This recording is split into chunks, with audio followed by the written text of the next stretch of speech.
Kind of Funny Live 2 is happening May 28th and 29th. It's a 2-day event. The first day is going to be a completely ridiculous stage show. What we have planned this year completely blows last year out of the water. And I don't even know how that's possible because we were really stupid last year, and this year's somehow even stupider. Day 2, it's going to be full day of meet and greets. We're hanging out with all of us. A bunch of Rooster Teeth people are there. Funhouse people are there. Achievement Hunter. It's going to be a grand old time. There's going to be some games to play. There's going to be signings. It's exciting. It's a really fun time. There's going to be exclusive merch. Oh yeah, there's definitely going to be exclusive merch. Go to kindoffunny.com/tickets to get your tickets today. There's a couple VIP tickets still available, so make sure if you want one of those, you act fast.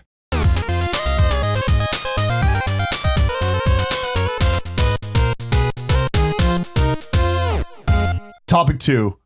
We're going off of the crazy theme of the day. We're going to talk about some real Gamescast shit because I know people out there love it. We're talking about Game of the Year so far. Oh, yeah. Last year, throughout the year, we did these topics to kind of catch up on some stuff. We're now in April. No, we're in May. Yeah. Damn. Yeah. A lot of games have come out. Right. What jumps to your immediate attention? Uncharted 4, Mm-hmm. of course. Me too. Right. Me too. I mean, like, I think it has to be far and away in the lead right now. By when we're recording this, right, it's the embargo posted this morning. All these 5 stars, all these 10s, all these 9s, all these 8.8s.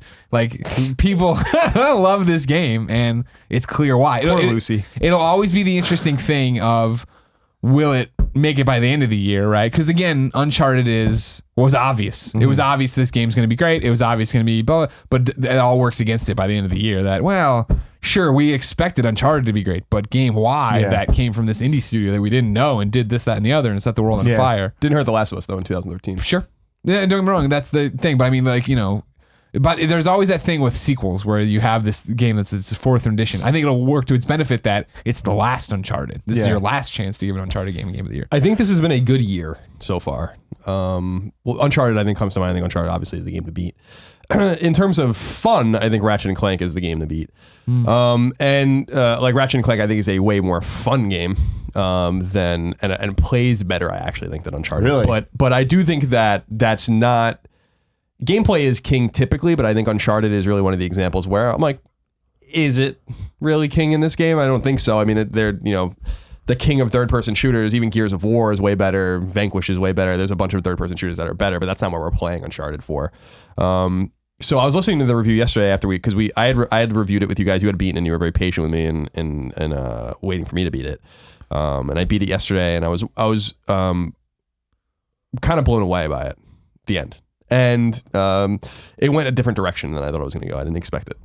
And I don't think anyone is expecting the end of the game, which I think is going to be fun for a lot of people. And I was thinking about it, and I'm like, well, this is just one of those examples where like gameplay just isn't as important as it typically is. It's totally competent, and I think above average in its gameplay. But it's just everything else in the game is so fantastic that it's very similar to The Last of Us in that respect. Like The Last of Us wasn't like an amazing game to play. It was an amazing game to experience. And I think so I think Uncharted is definitely the game to beat. And I will be shocked if anything does beat it, to be perfectly honest. Really? Yeah. Yeah, I mean, I'm right there with you guys. Obviously, it's my number one. I even Ratchet, I absolutely adore Ratchet and love Ratchet. I had way more fun playing Uncharted. And I think that it's not necessarily talking about the gameplay, but adds an experience. All of that does go out the window because it was so much fun and I couldn't stop thinking about it. Ratchet, when I was playing it, I could step away from it for a bit. Uncharted just had me totally. And even now that it's done, even though I'm not playing it anymore, it's like all I can think about is all I want to talk to everybody about. Yeah. And I wonder how long that'll last. And the good news is I think it will last through the rest of the year. I think that this is going to be a game that we keep talking about, going back to forever in the same way we do about the other Uncharted's. Ratchet and Clank, I don't think we're going to be talking about much. No, I don't think so either, but it's funny. I in this weird way, Ratchet had its hooks in me more because it was not expected that it was going to be as good as it was. And I was just like, kept remarking to myself, like, wow, this is fun. I'm having fun. Look how much fun I'm having. And Uncharted is a fun experience, but it was an experience. It was like, it's like watching a movie. It's like, I almost didn't want to play it sometimes. I'm like, I just wish that I could, Erin remarked to me, like, she's like, these things, meaning the cutscenes, were like my favorite part. I'm like, mine too. I wish that it's fun walking around looking for treasure and fighting in these gun battles and platforming and all that kind of stuff and grappling and whatever. But I really enjoyed just the story, and that story is fucking fantastic. Mm-hmm. So I would say Uncharted is the game to beat for sure. And then I would say Ratchet and Clank, and I would give a shout out to The Division. Division, interesting one And to toss in there. I would, and they're smaller. I give a shout out to Layers of Fear. My second in my list of game of the year right now would be Uncharted, and then it'd be Severed. Like I love Severed, right? Severed of course. was such a great package, so fantastic. much fun. Severed was the same way. I feel like on paper, I shouldn't like this game. Holy shit, I'm having such a great time, and I'd put it down like I really want to fucking keep playing. I wish this plane ride wasn't ending. I wish this wasn't happening. I wish I could keep playing. Yeah, for me, that experience was Fire Emblem Fates, and I was not too excited for it just because I didn't really like the art style of the characters going into it. I was in love with Awakening so much. So when it came, I kind of wasn't anticipating it. So when it got there, I was kind of like, I'll get it when I get it. Started playing it, and I'm like, man, damn, they got me. I'm hooked. And the fact that game kept giving me more because there's 3 games to play. Yeah. It did that for me on planes where it's just like, it never ends. There's just more and more and more. And now there's DLC coming out. I just think Fire Emblem has this very special gameplay where it's just, and especially portable, it's great where it's pick up and play. You can do one mission and you're done. And you can do another one. And it's like, you don't get lost in the same way you do with a bunch of RPGs. You know, like because it's more of just a tactical game. Like I just think that they do a really good job of condensing it down into bite-sized pieces that are still very substantial. And you feel like you accomplished something, and it keeps me thinking about the next time I'm coming back to play.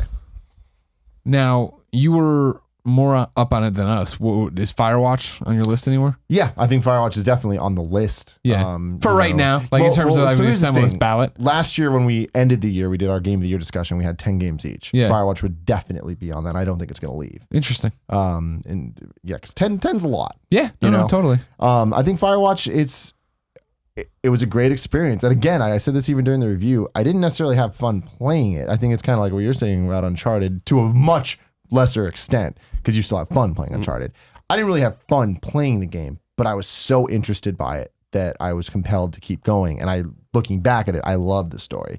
And that's subjective, but it is definitely like, I enjoyed it. I thought it was great. And I thought that as a story-based game, it did exactly what I needed it to, and it didn't overstay its welcome, which it very well could have. Sure. Trying to see what else we got going on. I don't know if it's number 3 because this is kind of just like a list or whatever, but I mean, Quantum Break was on there for me. I loved Quantum Break. Great fusion. Like I've said a million times on this show and talked at length about of playing a game, but watching a movie or television series or whatever you want to do, but a great narrative that I really, really had a fun time with. Yeah.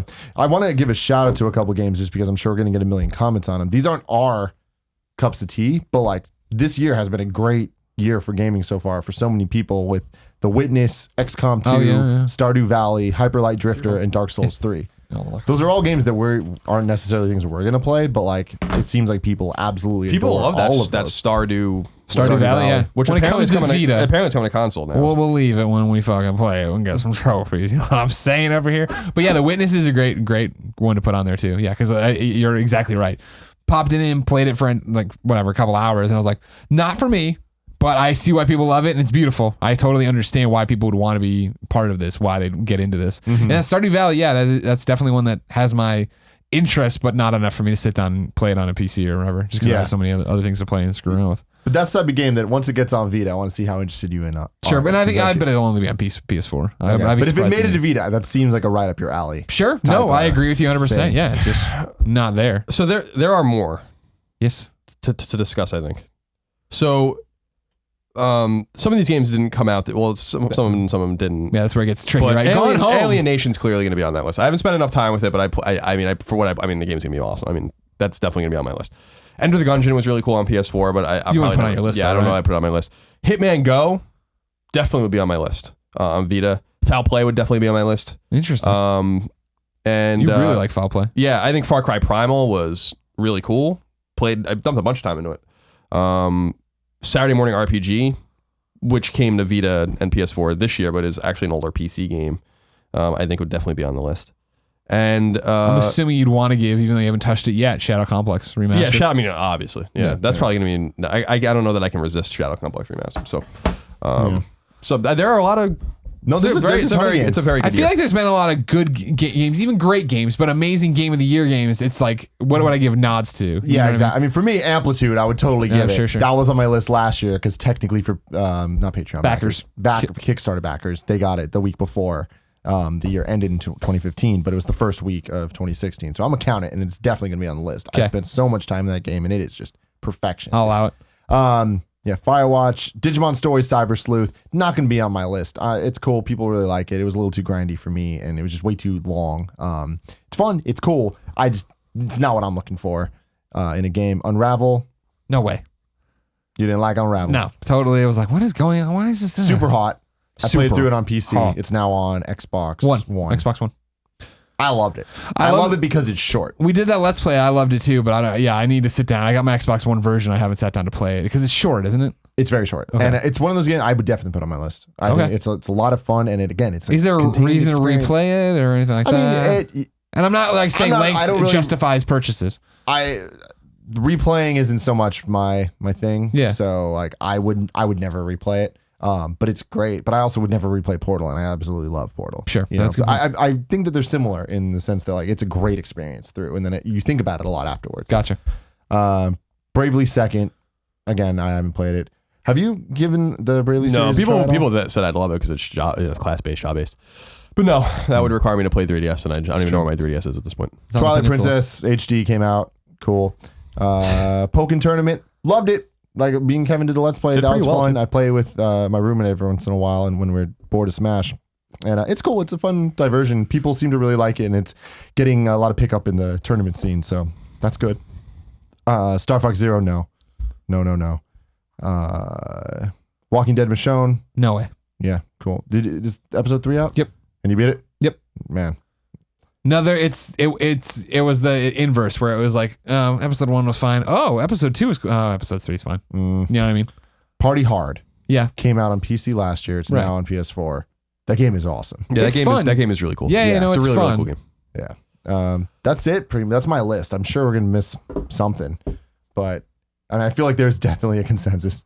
Uncharted 3 or 4 is miles away. And that's what's going to be fascinating to see what happens in the fall and what actually makes it out this year and where all that goes. And if Persona 5 gets out this year, what does Final Fantasy end up doing? Yeah. Is Horizon going to hit this year? Persona.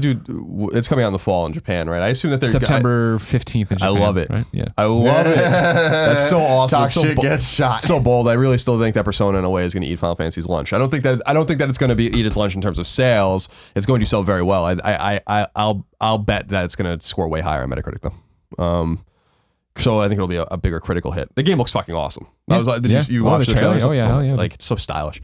So I'm really, really stoked about that. And I'm not a Persona fan. I just think that it's so refreshing to see something that's different. You know, that's not a boy band running around in a car, and that's not the Tales series. That's not Tales either. Like I'm a huge Tales fan, but it's kind of getting very samey now. I wish they'd kind of go away for a little while now. It's like 15 of them. It's like, okay, they're great games. I love them, but that last one was left much to be desired. So that was really cool news to see that or whatever. But what I was going to say is my takeaway right now is that we were recently talking on PS I Love You about kind of the dearth of PS4 exclusives, like AAA exclusives that are really worthwhile. And in terms of like AAA exclusives, so I love Resogun and all the Housemarque stuff, but I mean in terms of like you go into a store and you spend $60 or $40 because Ratchet's a AAA game. Bloodborne was really the only one that was like really, really amazing, I think, to a lot of people. And I think Infamous and Killzone were kind of on a pillar below that, and then everything else like Knack and The Order and everything, everyone can kind of take or leave. And it's so funny that within a 3-week period or so, or less than a month, Ratchet and Uncharted are coming out, which are basically the first and second best AAA exclusives on the console. And so my takeaway is that PS4 is finally getting its games. I mean, those two games alone justified my PS4 entirely. Not that I didn't have great experiences before, but in terms of like exclusive shit, it's done. It's like that is totally worth the investment because they are amazing. Yeah, it's really cool. It's cool to see. I didn't really expect it. I knew that Uncharted was going to be awesome. I didn't know Ratchet was going to be as awesome as it was, but both kind of exceeded my expectations in their own way. Uncharted definitely exceeded my expectations because I was kind of tempered down a little bit on it, but by the time I beat it, I was like really quite high on it. I wish I could almost do our review again because I think I would be a little less critical of it. But good news, you can. There's a spoiler cast that we're recording right after this. So live on Monday. So I mean, Uncharted's a must-play game, and I like thinking about the games that are coming after the rest of the year. I really do think it's going to be very hard to beat it. I mean, you figure in terms of big budget stuff, what would you be looking at? You'd be looking at Doom. You'd be looking at Gears. You'd be looking Doom's not going to do it, though. I know. Right. I'm not saying. Don't get me wrong. This is not me saying. I hope it does. That'd be awesome if Doom beat Uncharted, but I just can't imagine that's going to happen. Doom, Gears, Horizon. If it doesn't get pushed. Yeah, Horizon. I don't think it's going to make it. You got Gears. I think is going to be a competitor. You know, you have your big guns like Call of Duty. I mean, you might get a new Battlefield. Titanfall might come out. So there are some games that are coming out. Final Fantasy might be great. Persona might be great. I think they're both probably going to be great. What are the chances of the Amy Hennig Star Wars game coming out this year? No. Oh no. No way. Do you think so? That's a next year game? Do you think we'll hear about it at E3 at all? I would say it's even announced next year, maybe not even released next year. Yeah. You figure Holy next shit. year's gonna be Mass Effect. Another EA space game. Like, and granted, different things. Star Wars is Star Wars, but Yeah, I don't know that game's even close to being ready. So not that I know much about it, but that sucks. I want it. yeah. So I mean, I think what we see is what we get this year, except for maybe I think Dead Don't Ride might be a game right. that we that might come out this year, and I think that that's not announced yet. And maybe you'll get something from Bethesda or something. Well, Dishonored's coming out. No Zelda, so Yeah, no, yeah. So I mean, I got just nothing. I think there's going to be a great game. I mean, Mirror's Edge. People are going to like Deus Ex is coming out. People, I mean, these are their game. Homefront, I think is going to be really good. They're games that people are going to enjoy. But I don't know that Uncharted 4 is a once, twice, maybe three in a generation kind of game. I think it's very similar to The Last of Us and Uncharted 3 and Uncharted 2. So what does a game have to do to beat it? Yeah. I mean, it would have to be something that comes out of I think independent. It would have to be like Your Gone Homes or whatever. Your journeys. Like I think that it is going to require some Small developer, out of you don't know nowhere what you're getting, and then all of a sudden you're like, holy shit, this just rocked me, and then everyone's talking about that. thing. Yep. Cool. Too big to fail, they call it. Too big Like Enron. to fail. like Enron. Yes, Enron was too big to fail. That's true.